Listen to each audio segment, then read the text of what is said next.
Welcome! Welcome! We are here with the Body and Brain podcast. I'm David Driscoll, This is Minjae. and we have an open seat. One more time, what is it doing here? I think we need to invite a special guest. Another guest. This is great. Are you ready? Yes. One, two, three.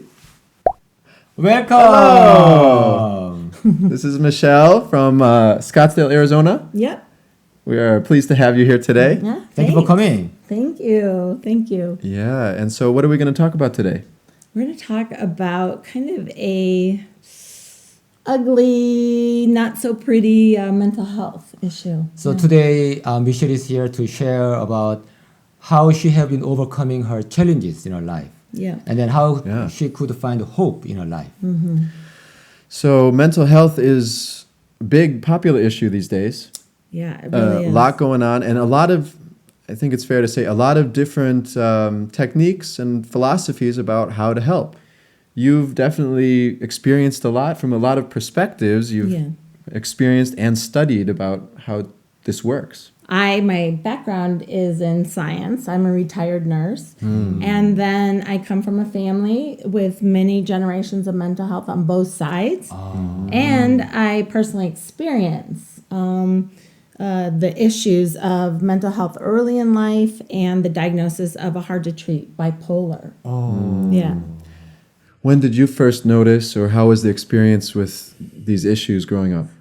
So basically in 8th grade, I noticed the very first time that I was becoming more introverted and more disconnected with myself, and a lot of things happening in my brain that I didn't understand. So I found myself getting really, really depressed. And really at that time, a lot of people didn't even know that could happen in kids. So, my parents tried what they could, took me to a regular doctor. And I remember him kind of saying behind my back, like, there's nothing physically wrong with her. Yeah. That might be like more about emotional wound to you. Yeah, kind of, because I thought, well, I'm not trying hard enough to fix it. Right, and it sounds like something that I've heard often about mental health is that it's kind of something that you're just doing wrong, or a way of thinking, or some moral judgment and issue. Even at that early age, it really took me out of my life. I couldn't go to school for 3 or 4 months. Yeah, at that age, being out of school is not just academic, it's Right. also really a Right. social problem. Yeah, and then I have a unique twist on it because I am a retired nurse. I used to work in the critical care, so I do have some medical background.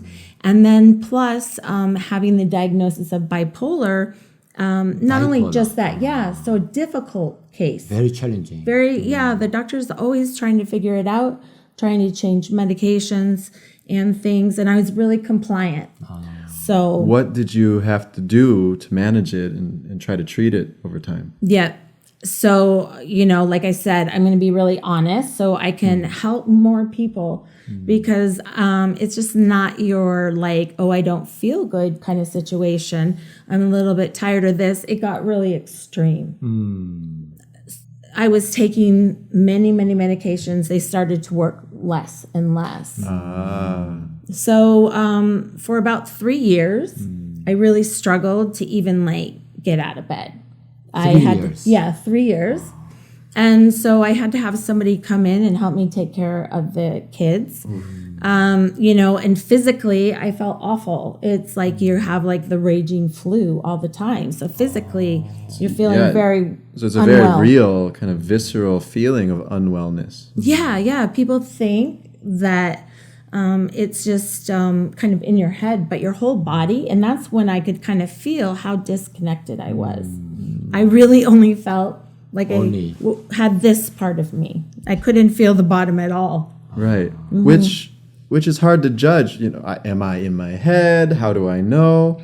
I'm guessing that when you came to Body and Brain, a lot of the practices of kind of bringing awareness down resonated with what you already knew you needed. Oh, it resonated and much more. Yeah, it was really like a lifeline.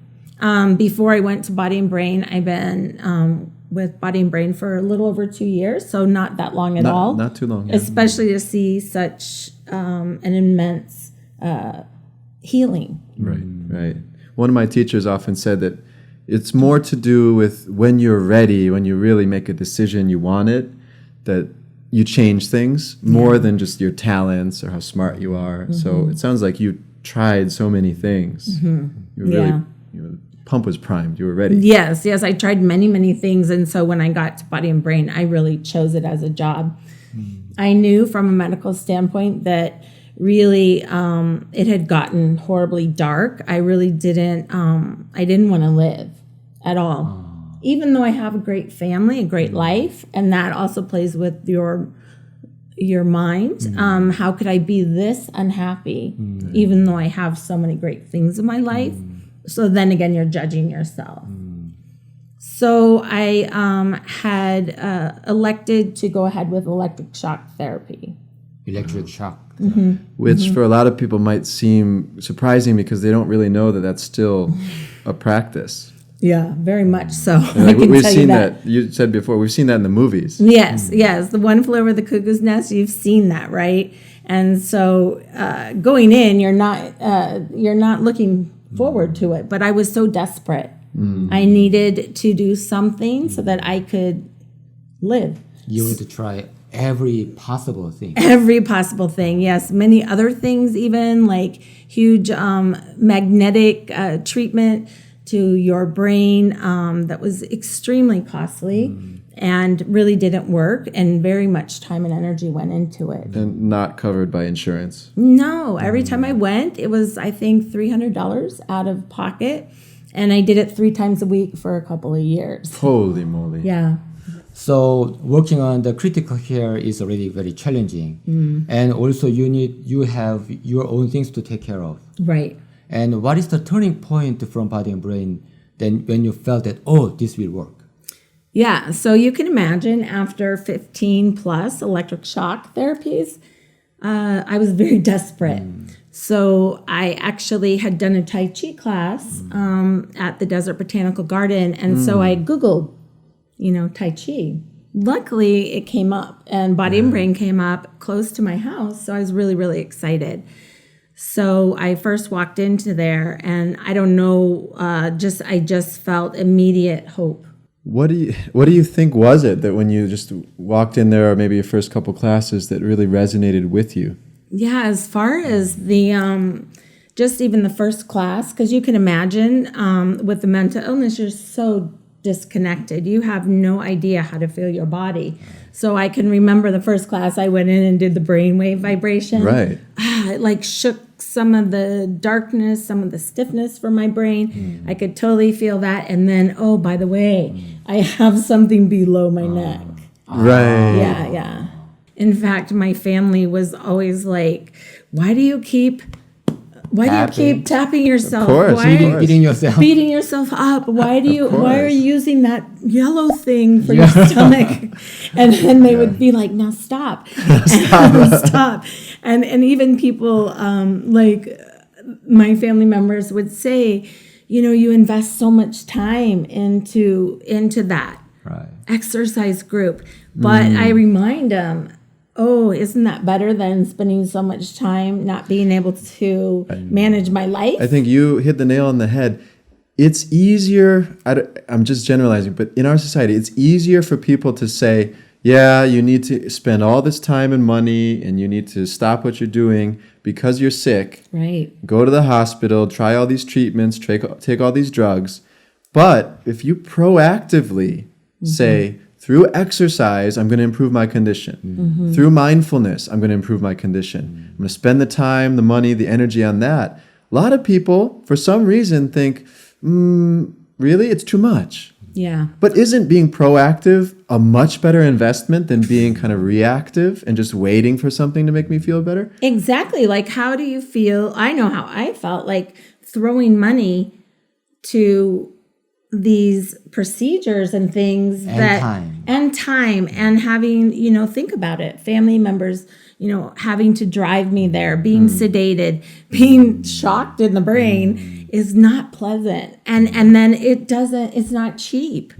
And so, and then all you're talking about is the illness, the recovery, Do you how feel bad better? you feel. No. Oh, well. And then you're always nervous, like, oh, I'm not getting any better. What left? Which is a very different thing Yeah. from what we talk about a lot, which is while you're healing, sometimes your condition and feeling will get worse. Definitely. And it doesn't mean you're going the wrong direction. And that can be a very reassuring thing to know. It's exactly true because, like, symptoms worse, condition better. Yeah. Yeah. But if you're feeling worse, come in and we'll try to fix it. Exactly.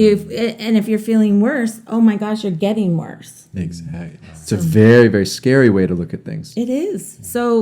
So since I've been going through Body and Brain, I actually just made up my mind. I'm going to spend this time to heal myself because mental illness is really, it's damage in your limbic system, like a gash. So it is a physical thing, and it's like a seizure in your limbic system. So if you think of Body and Brain, by like calming the brain waves down, it's just like putting salve.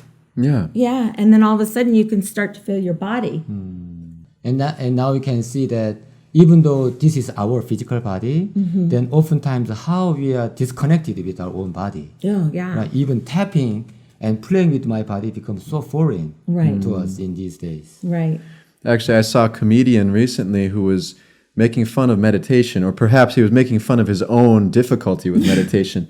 And it's true. A lot of people think that meditation is really uncomfortable and kind of counterintuitive. Because like, I already have anxiety and you want me to sit down or lay down and just be with my thoughts. Exactly. They say like, that's hell for me. And it's true. That's why we do a lot of Dynamic meditation and movement, because it is true. You're in your head. You're going to hate meditation. You got to get out of your head. Yeah, Back down. Think about kids. Like, what if someone taught me this in 8th grade? How much that might have changed my life forever. Absolutely. Absolutely. Yeah. So is it why you are sharing Yeah. your So experiences? what is it that you really want to do now? Yeah, well, now I found a way to be able to use my heart power of like caretaking, in a way that it helps me grow. It sounds like you really found your foundation, the way to lean in and use your power to work. Right. Yeah, and I used to work really hard. I prided myself on being really strong and trying to get over the hurdle.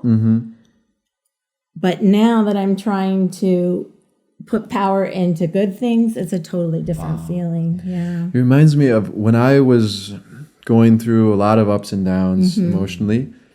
I would be very aware and I'd work hard. I'd work hard on trying to feel better and fix them. But what I realized looking back is I was still riding the wave each time. Yeah. I was analyzing and judging and trying to fix things from wherever my emotions took me.